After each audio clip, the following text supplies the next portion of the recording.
Yo, what's going on, guys? Welcome back to the channel. Today we're talking about UFC Welterweights 2023 tier list. Obviously, this was created. I'm using somebody else's. It doesn't really say whose it was. Oh, Omoplata God. Follow him on Twitter. He created this, so definitely thank you for that. And this presentation is so much better. Let's make this a little smaller so that it looks good right there. There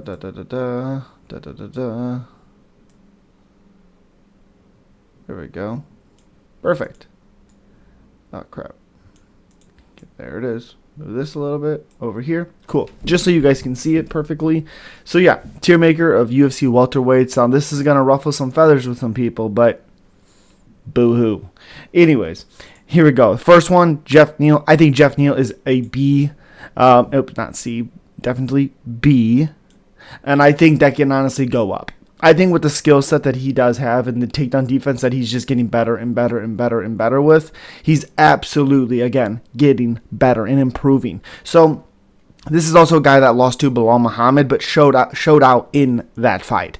Looked fairly decent as the fight went on, to be honest. So again, Geoff Neal, and gave Shavkat Rakhmonov, who is an absolute animal, 18-0, just submitting Wonderboy Thompson. But Geoff Neal fought his ass off in that matchup and looked damn good. One of the reasons why I picked Wonderboy to beat Shavkat was because how Geoff Neal was able to hurt him, hit him a lot, and you just can't really do that with Wonderboy. And Shavkat showed us why he will absolutely demolish the fucking overrated Leon Edwards.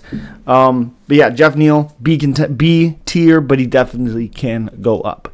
Next, we have Bryan Barberina, and I like Bryan Barberina as much as the next guy. I think he's okay. I don't think he's trash like D, but C, because what's his ceiling? We know how bad he is defending with grapplers.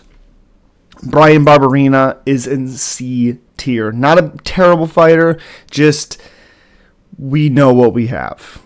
He's not really improving. So again, yeah. And then kind of Michael Chiesa's in that same boat. I do think Chiesa's a little bit better at finding ways to win at times, but I also think he struggles with the same thing. He folds. Bryan Barberina is just not great when he fights grapplers. That's just the reality of it. Michael Chiesa literally just folds under pressure. One of the most overrated welterweights of all time, Michael Chiesa. Next, we got Michel Pereira, and I think Michel Pereira is okay. I don't think he's in this tier as like with Geoff Neal, but he's at the tippy top, like in between that area of C and B tier. I don't think Michel Pereira is all that everybody thinks he is. I don't think he's terrible. I don't think he's bad, but Michel Pereira, C tier. Next, you have Daniel Rodriguez, and Daniel Rodriguez is also in C tier. I don't think, again, he's bad, but at 37 years old, you looked real bad against Neil Magny late in the fight. You looked real bad in the fight with the Leech. You looked real bad in the fight with Ian Gary. You're just... I think at 37 years old, we know what the limitations are, and we see it. Some of the reasons why he's suspended for PEDs right now. Next, we have Kevin Holland, and honestly, I think Kevin Holland is right up there with Geoff Neal. I think Kevin Holland is talented as all hell. I think Kevin Holland has the potential to be in the top 5, possibly champion if he uses his skill set. The chin on that guy is actually unbelievable. Kevin Holland is very good and very underrated, personally. Sha Brady. I think Sha Brady's also in B tier. I think Brady is good. I think Brady, just because he folded against Belal Muhammad in that pressure, I don't think that shows what a fighter he is. He's very, very good on the ground. His striking is not great, which we've seen that with Michael Chiesa. But Sha Brady's not bad. He's not, very, very exciting to watch, but he's very, very fun at times with certain matchups to see how he's going to get through these obstacles. Like a fun fight for me personally was like the Jake Matthews fight, because Jake is a pretty good wrestler, all these things, and Brady went through him like, butter. Next we have Belal Muhammad, and Belal Muhammad's an A tier. He's obviously not in S tier. Come on now.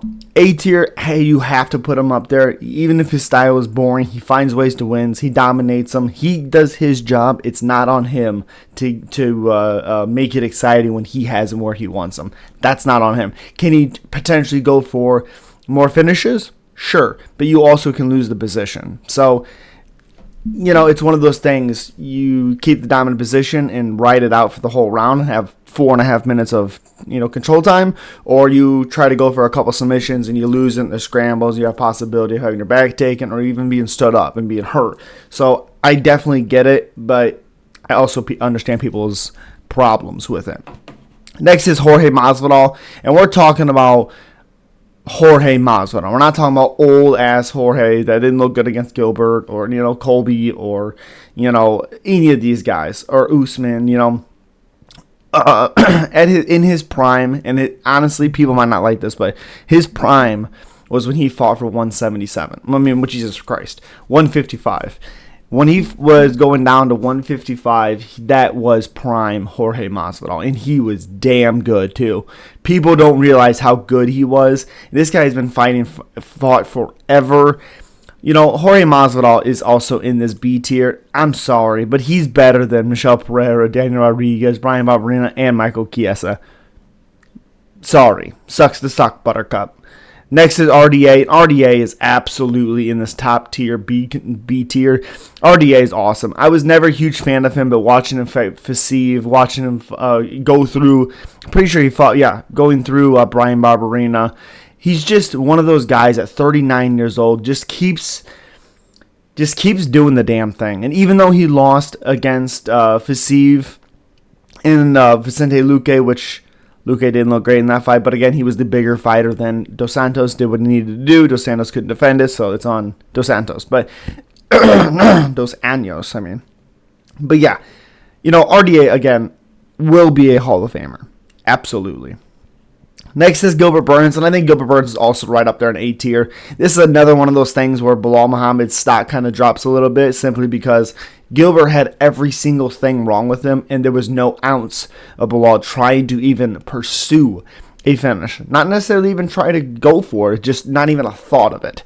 Stayed in the same range, barely did anything. So, Gilbert Burns is awesome. Personally, I thought he beat Khamzat Chimaev's ass 2-1. Didn't think it was even that close of a fight, but didn't get the win. Next we have Colby Covington, and even though he looked like absolute dog water against Leon Edwards, he is an A tier. Styles make matchups, and Colby Covington just did not show up in that fight. On paper, Colby has every single thing possible to beat Leon except the one-shot KO power that Leon has. But even at that, Leon had zero output. He didn't do a whole lot. I know Colby didn't either, but it takes two to tango. And if Colby's not doing that much and Leon's picking his shots a little bit more. So, yeah, that's my thoughts on that. Leon Edwards is also an A tier. Definitely not an S tier. He just hasn't done enough yet. Beating Usman is very nice, but you were getting your ass whooped for the whole second fight. You lost the first one. Third fight, you grabbed the cage every single time he went to take you down. You did defend a couple of them, but guess what? You also cheated not to get taken down. So, fuck you. Next is Wonderboy Thompson. Wonderboy Thompson's an A tier. I think Stephan Thompson would absolutely mollywop Leon Edwards on the feet. I think Wonderboy would beat him up so bad that Leon would turn into a wrestler. And guess what? He's not a good wrestler. I know he took down old ass Colby Covington, but again, means nothing. Colby looked like ass. I could have went in there and beat him up. But yeah, Wonderboy would absolutely beat up Leon Edwards, whether Leon's champion or whether he's not. Stephan Thompson would beat him up. Neil Magny is on the level of Michel Pereira, Rodriguez, Barberina, and Michael Chiesa. Journeyman, absolute. Gatekeeper, absolutely. But he wins fights. That's why he's not in D tier. The Leech is in this top tier, B tier, or top of B tier. Yeah, C tier, Jesus. Top of the C tier. I can't put him in B tier because he's not very active. He's not as active as he needs to be. But he out of all these guys right here in C tier, he has the most potential to move up. Next, we have Jack Della Maddalena. He is in this B tier. I can't put him in A or S. He hasn't done enough. But fighting Gilbert Burns here soon in A tier. If he goes out there and absolutely destroys Gilbert Burns, he also has a chance to move up, which I think he does. He's better everywhere except straight jiu-jitsu. So, yeah. Khamzat Chimaev is also in probably this top B tier. I can't put him in A or S. He hasn't beaten really anybody. I know he beat Kamaru Usman, but Usman coming off the couch doesn't really do much. He also didn't look great after that first round. I know he broke his hand, but still, you didn't look good. That's the reality of it. Khamzat Chimaev, fun. Beat Kevin Holland, even though he fake touched his glove and then dove in on him. You suck. But yeah. Next, we have Randy Brown, and Randy Brown's absolutely in the C tier. Good at times, can find ways to win at times, but his chin typically tends to fail him. His IQ tends to fail him, even when he gets wins. By the end of it, you're like, Randy, I don't know. Kind of like Leon taking Colby down and then getting reversed and continuously doing it like an idiot. Next, we have Kamaru Usman. Kamaru Usman is absolutely in S tier. I know Leon beat him twice, but suck it.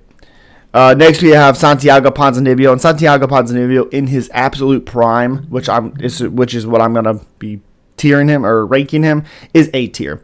We missed out on a couple years of Santiago Panzano's best performances when he destroyed Neil Magny, when he had a fight scheduled against Kamaru Usman coming on the way up for Usman.